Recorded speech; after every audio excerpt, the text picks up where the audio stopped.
Ever seen get, post, put, or delete when working with web APIs? Here's what they actually do in 60 seconds.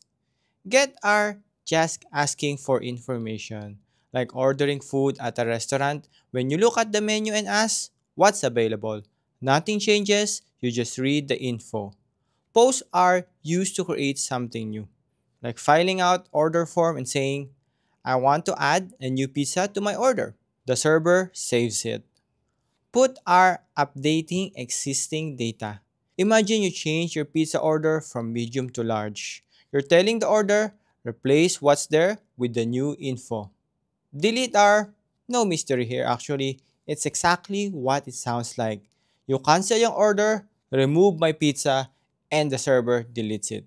So in summary, get are grabbing info, post are adding new stuff, put are updating something, delete are removing it. Now you know the four most important HTTP verbs. Want more API tips? Drop a comment.